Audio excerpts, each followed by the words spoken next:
In his presidential compound in Gaza, President Mahmoud Abbas sat down with Al Jazeera for an exclusive one-on-one interview. I started by asking him whether the Mecca agreement needed revisiting since the unity government was still under siege and Gaza has been gripped once again by factional violence. We must uphold the Mecca agreement as it did not come into existence from the void. It was preceded by many proposals and initial understandings, in addition to many endeavors exerted in Damascus, Doha, Egypt, and many other Arab capitals. Regarding Lebanon, President Abbas was adamant in opposing Fatah al-Islam, a group that has engaged the Lebanese army in fierce confrontations for a week now, with the residents of Nour al-Barid camp paying a heavy price. Fatah al-Islam is not Palestinian. It's not a Palestinian movement, and therefore we, as the PLO and its leadership, everyone has announced that we are not connected to these people.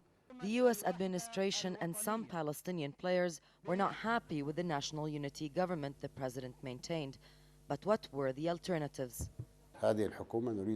We must defend and support this government, otherwise the consequence will be devastation, disasters, and grave repercussions. Mr. Abbas shrugged off the idea that meeting with the embattled Israeli Prime Minister was pointless, as even some in his Fatah party had suggested.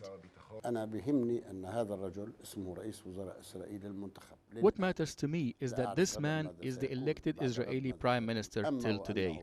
I don't know what will happen tomorrow, but as long as he is the Israeli Prime Minister, I will have to deal with him on all issues.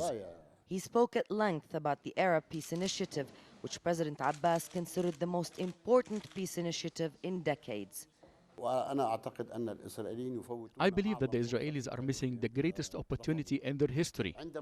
When the Arab Peace Initiative was launched back in 2002, 70% of the Israelis accepted it. The president had not lost any of his candor. He maintained his position against Palestinian factions firing rockets into Israel. But he also saw in Israel's aerial campaign against Gaza and the arrest of elected parliamentarians a threat against the Palestinian Authority as a whole. Maybe Israel is working to topple the Palestinian Authority and create a complete political vacuum instead. The president discussed several other issues, including the kidnapping of Israeli Corporal Gilad Shalit and BBC correspondent Alan Johnston.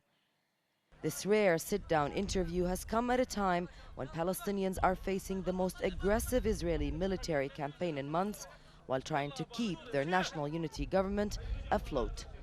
Nour, Odeh, Al Jazeera, Gaza.